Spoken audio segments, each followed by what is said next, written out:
Okay, I'd like to call this the regular session of the Norwich Exempted Village School District Board of Education meeting back into regular session. And the first item on the agenda is the approval of the agenda. So it is recommended the Board of Education approve the agenda as presented. So I'll second. Roll call. All right, Mr. Default? Yes. Mrs. Story? Yes. Mr. Wells? Yes. Mr. Wu? Yes. Mr. Zimmer? Yes. All right, superintendent's report.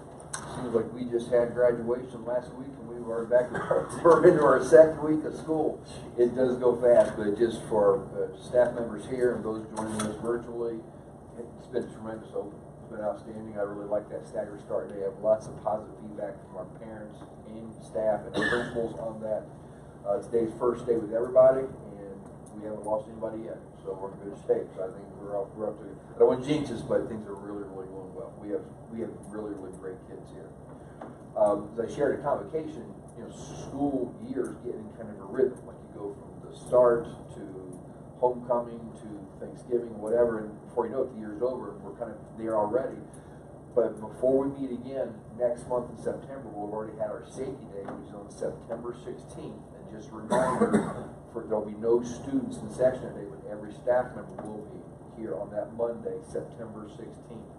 And then shortly thereafter that, we have a homecoming parade on Thursday, September 19th.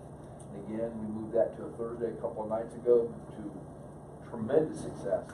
Then the game is on Friday, and then the dance is on September 21st, so get your dancing shoes on. And then lastly, we've done this for the past several years, we'll do it again this year. I'd like to have a work session with our Board of Education so the principals can come in and share their goals and what happened last year and what their goals are for this year. And I think you'll be really pleased to see, as in previous years, the consistency that we're all focusing on the same things, pre-K through 12. So I think I'd like to set that for October 3rd at 5 o'clock. It's October 3rd at 5 o'clock for our principals to come in, and I can brag on them a little bit, and they can brag on their staff a little bit. So, Mr. Zimmerman, that is the superintendent's report. All right. No public participation, so we'll get to committee reports, which is safety committee, which I'll give an update on that. We had a meeting on the first one of the school year, August 7th. Pretty good attendance from all jurisdictions that are involved in our schools. We talked about the fire drill schedule and what that looks like, because state law is within the first, 10 days, you have to have a fire drill. And then the safety day rough schedule was reviewed and kind of coordinated and worked on lining. We're going to work on lining people up for the 16th. And then the other thing that happened, we had a group that attended the Ohio Safety Conference, and they gave an update of some of the things that they learned from that and what they learned, and we can maybe apply to our school district. And that's it. That's good. And I'll tell you, just that conference, we did take a team there. There are bad people out there that don't want to do bad things. Not just school. They spend every waking hour thinking how they can do bad things. Just when you think you're ahead of the game, you don't even know the rules now. So we're going to keep our eye on the ball, though. Yeah. All right. Item 7 is the National School Lunch Program. So as some of you are aware, we've had a community school, a charter school, open up at our old Market Street building, the Excel School, and they have roughly, I think, 23, 24 kids enrolled the last time that we had checked. And we do transport them, we're responsible for transportation, but they've asked our food service program to provide their breakfast and lunches to them. I talked to our food service director, Ms. Brenda Young. She's in favor of this because it kind of helps recoup the money that we lost from those 15 or 16 kids that are the Richmond kids that are going to attend this school. And we did incorporate, it was only a couple miles, gas mileage down to Market Street and then back twice a day for breakfast and for lunch. It's a 1-year contract, and this is a standard vended lunch contract. We've had our attorney look at it. He's fine with it, so I'm bringing it to the board for approval. It is recommended that the Board of Education approve the contract for the National School Lunch Program, School Food Authority vended meal agreement as presented. So moved. Mr. Second. Duval. Any discussion? Okay, roll call. All right, Mr. Woods? Yes. Mr. Wells? Yes. Mrs. Story? Yes. Mr. Duval? Yes. Mr. Zimmerman? Yes. All right, human resource items. Thank you, Mr. Chairman. The consent items this evening, resignations, you'll see there, a few coaches, a few parapros. And with people leaving, we bring in great people. So there's 2 new staff members joining us. And we have 1 person change their status with proof of graduate hours. A couple of long-term subs. And paraprofessionals, bringing in a handful of them to start our school year. And again, for those that have been around a while or watched us for a while, whenever something's in red, it's new because I added it after the weekend, so to be fully transparent, and it's for a sub position. I added it this morning because we're anxious to get as many employees in here that we can, subs or otherwise. A couple shifts with our secretarial support staff. This Barbara Ammerman will be going to the high school, and Rebecca Lewis has joined our treasurer's office. And spending time with our wonderful band kids at band camp, pay them a little bit extra stipend. We had 2 teachers do some joint planning work with Grant Vocational School for $150 a day. That's $300 total. Where the flow-through, Grant will reimburse us for the cost of that. We appreciate that. Our monthly look at supplementals. So just a new color. If you're in green, if the name is in green, the board has previously approved them for this school year, but they've shifted positions. And these are all with the football team. So Coach Pitzer shifted some things around. So for example, Travis Springer was already approved, but he got shifted around. In red is new. So Jason Friedoff is a new name joining us to coach this year. So green is just a shift. You'll see some more reds. I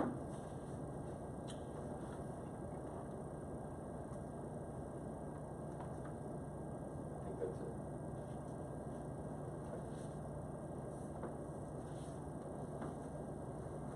Similar to what we do for summer school, we're doing an all-call hire toward detention or Friday, Saturday school monitors. And it's for certified and classified staff, whoever our principals can ask to get to cover at the hourly rate, whatever the negotiated agreement calls for. And another round of science and reading reimbursements.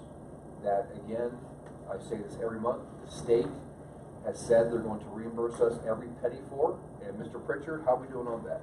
$0 reimbursement. $0 and 0 cents. We've been reimbursed so far. So they're all over it. They're right out there. Okay, beautiful. And Mr. Zimmerman, that is the consent items for HR this evening. Okay. It is recommended that the Board of Education approve items 8A through 8K, right? So move. Okay. I'll second.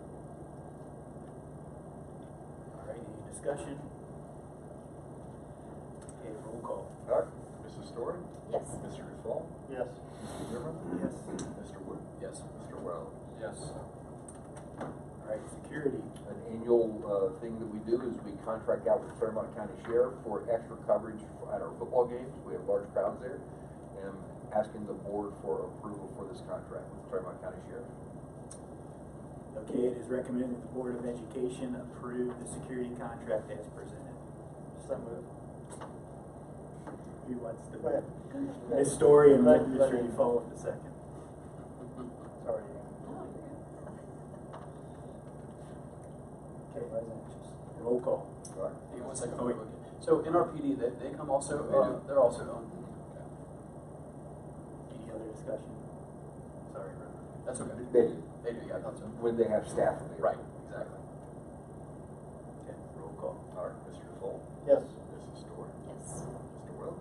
Yes. Mr. Wood? Yes. Mr. Zimmerman? Yes. Treasurer's report. Thank you, Mr. Zimmerman. We have the minutes for our July 15th regular meeting to be approved.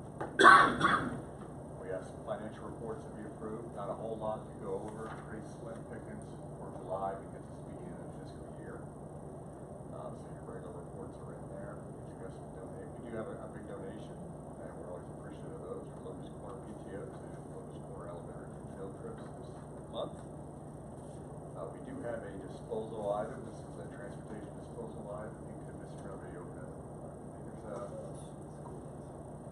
the school bus, Mr. Cox, is that correct? Yes. School bus there for disposal. Item E, school bus routes need to be approved. Those are on the agenda for your approval. All the routes for this year. Item F is payment in lieu of. So we have the original residential students who attend a different school and the school's too far away for us to transport, required to either transport them or pay them in lieu of. So these are the students we chose to pay in lieu of. It's a lot cheaper to do that than try to transport them. Item G is confirming purchase orders. We have a couple confirming. They went and crossed the border between fiscal years, June, July. It gets a little complicated. One of them is for some flooring work in the bathrooms here in the building, I believe. And another one was for a furniture order at Locust Corners. So both of those are confirming purchase orders got put in place after the fact.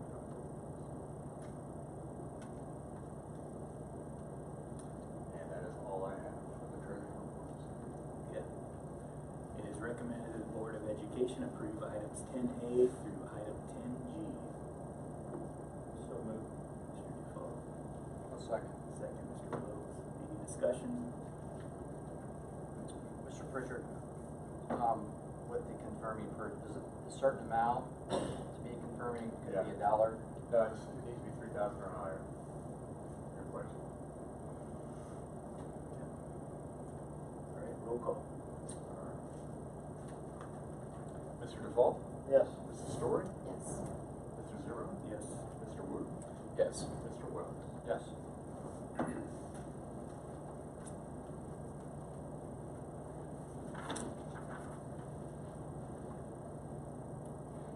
Good evening. Good evening. I didn't. I am sharing some pacing guides for our new science programs for first reading tonight. We create pacing guides as a scheduled outline of when content in a subject should be taught. So we do this for every content when we adopt a new program, and we pace it. So it ensures that all standards are addressed during the year in an order that's instructionally sound, and that all students across the grade level are receiving the same amount of time on a topic. Science is new for us this year, and the first year of a new program. It is tricky to know at the beginning of the year exactly how long it's going to take on each topic. So this is likely to be adjusted as the year goes on for next year. It's why I meet with the content area teachers for whatever's been revised during their first year of implementation. We keep notes on how each of these units go, and then for next year we can adjust those as necessary. I just want to give you a sample. Could you open grade 3? These pacing guides, 3rd, 4th, and 5th look a little different than 6th, 7th, and 8th because they're 2 different programs. But this grade 3 is an example of what the 3rd, 4th, and 5th grade pacing guides look like. It's divided into the topics: science, engineering, and technology, life science, etc.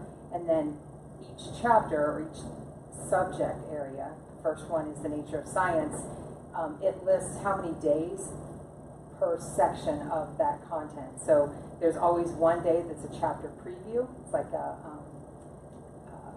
getting the students interested in that topic. What do you know? What we're going to learn, etc.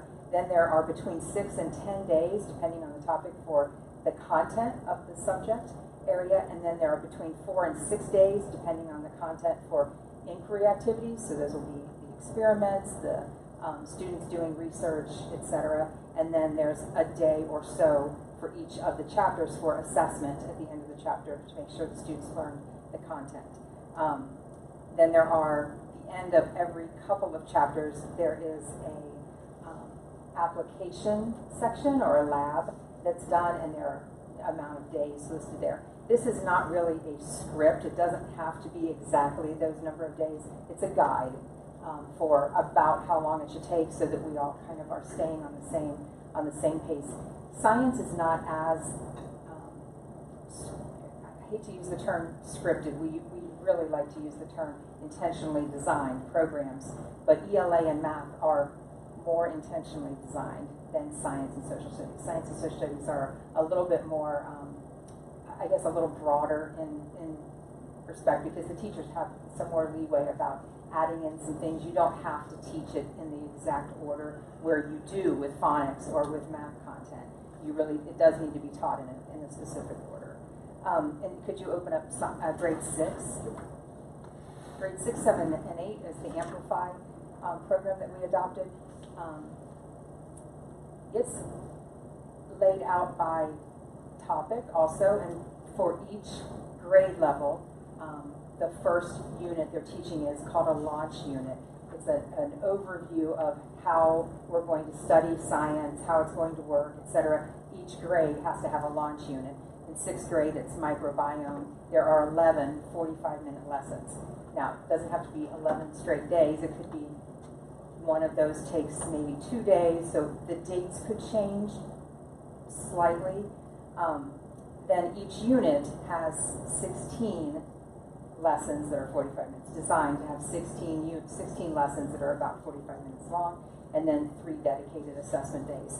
So the dates are approximate, but it does give us a guide so that if we start getting really behind or really fast, we know when we meet before each of these units, I'll meet with those teachers, we'll be able to adjust it. So this is first reading of these pacing guides. You'll be able to see the topics for each of the grades, 3 through 8.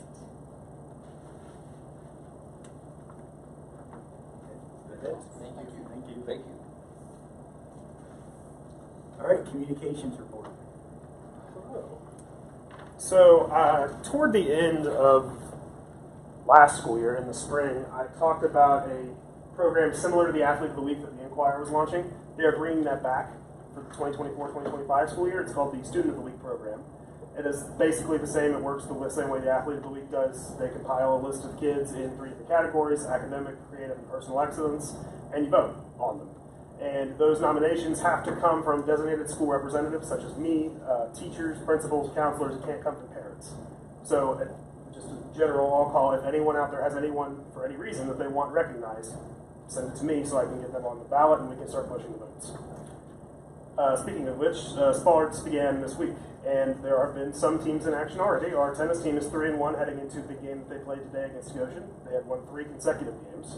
Boys and girls golf are both underway. The boys had a league match today. They entered that in 3rd place, 4 strokes out of 2nd. Cross country starts with 2 meets this week. They have one in Ripley on Wednesday, one in Felicity on Wednesday, and one in Ripley on Saturday. The Felicity one will be their season opener. Girls soccer started the season with a 2-0 loss to Reading on Saturday. Addison Gold had 13 saves in that game. Boys soccer, who's about to play in about a half hour over there, had a 5-1 win over Purcell Marion to start off their season. Colton Wadman had 3 goals, and Sebastian Barnes scored twice and had an assist. That matchup against Clinton Massey is very important. Massey won 10 games and the league last year. It's the 2nd game of the season. It's kind of hard to believe it's a very important game in game number 2, but it is. Richmond was one of the few teams that beat Massey last year, and they beat them here. You can't beat them in Clinton Massey. Football starts Friday night, by the way, if anyone didn't know that. They have Bethel at home. And then finally, a non-sports update. Earlier this morning, Joe? Yeah, this morning. Yeah. This is out of Locust Corner Elementary. They had their opening assembly for grades 2 through 5. Students got a special gift from best-selling author Dave Pilkey. Dave is the Captain Underpants author. He wrote those books, if you're familiar with those. And he sent each student in the grade level that book right there. Dogman and the Scarlet Shedder, the latest book in his series. That's awesome. He's also going to donate $1,000 to the Locust Corner Elementary Library. Yeah, we got very lucky with that. It was in large part due to our work with author visits with Blue Marble Books. They kind of set it up with him, and Dave gave books and that same donation to 3 other schools in the tri-state area, and so we're really lucky. We actually have enough books left over that we can probably give a book to all of the Monroe 4th and 5th graders. Share the wealth a little bit, because we've got a lot left over. So, beautiful. Go ahead. Thank you. Awesome. Thank you. Once we get a check in hand from him, we'll add it to the donation, and then we'll get to have the book to certainly recognize all of it. Good job. Okay, at this point in the meeting, I'm going to formally hand over the chairmanship and the running of the meeting to Vice President Story. So, here we go. Okay, in terms of the NRTO agreement, it it is recommended that pursuant to Article 2, Section 2.09 of the Master Contract between the New Richmond Teachers Association and the New Richmond Exempted Village School Board of Education, the Board of Education approve the summary of a tentative agreement between the New Richmond Teachers Association and the New Richmond Exempted Village School District Board of Education, effective July 1st, 2024 through June 30, 2027. So moved. Can I get a motion? Todd. So moved. I'll second it. Mr. Wells? Any discussion? Yeah, so just a couple things for our board and those joining us here and also virtually. First of all, I want to thank both committees, our teachers committee and then our board admin committee. It's a long process, but I think we ended up, it's negotiation, had a really good and fair contract. And so if you look on our, on the board docs, there's two versions. The first version is, I'm in the wrong way, here we go. The first version, it's marked up in red are all the changes that were made, so it makes it really easy to identify. A whole lot of cleanup, just changes in verbiage, things that are not really incredibly impactful for the overall betterment of the district, just things that need to be cleaned up. But when you get to, when you see a little bit more red, I mean, there's a little bit more, work done on the language of these items. But just in general, things that impact mostly our parents that are watching here tonight is there are going to, at the September board meeting, I'll be bringing forward a revised calendar for this year based on what we negotiated the agreement. Specifically, right now, teachers have a work day at the end of the second quarter and the end of the fourth quarter. They're not going to have a work day at the end of each quarter. So for our parents, that means at the end of the first quarter and the end of the third quarter, there will be 2 days kids will not be in school for a teacher work day. I'll bring that calendar forward in September. The next thing which would impact our parents, it was unanimous agreement by both teams that for elementary schools, parent-teacher conferences are a different animal, especially that first round. There's not enough time to get everybody in that wants to be in it. We want to respect everybody's time, but we do want to get all of our parents in. So everybody, K through 12, will still have the 4 evening sessions, first quarter, second quarter, third quarter, fourth quarter, for parent-teacher conferences. In addition, there'll be 1 day set aside sometime during the first semester. I'll work with Dr. Coons and Mr. Roach and NRTO. There'll be 1 day, elementary only, that we set aside for additional parent-teacher conferences to make sure that we get everybody in. So those are 3 changes to our calendar that I'll bring forward in September. At any rate, to go through here, we'd be sitting here until midnight. If anybody's truly interested in all the changes that took place, those are the big overall arching items.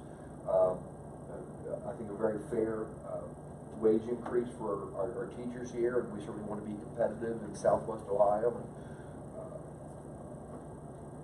and throughout our conference. And then the second version, which is also available on board docs, is the unmarked version that is what's going to be submitted to serve once that we have approval. So NRTO approved this last week.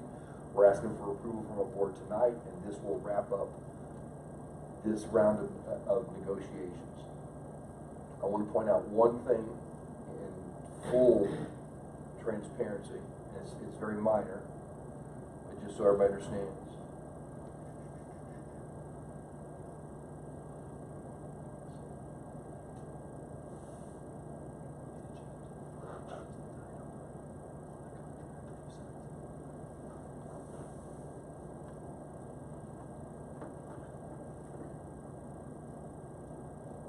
On this red marked up version, just this box,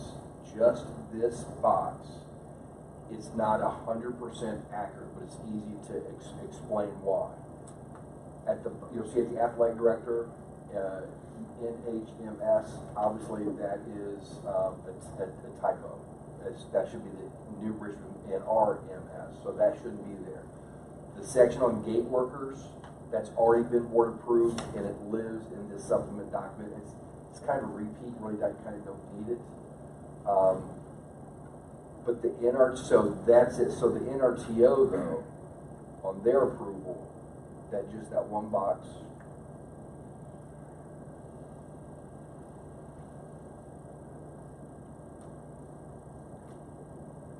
Sir. Talk amongst yourselves. You know what's great is doing this where everybody's watching. Yeah, That's all. I love that. First of all, I love that. Right. It's like I'm scrolling through War and Peace here.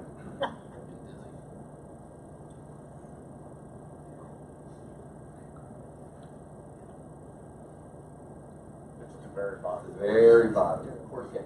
Here is what the NRTO voted on.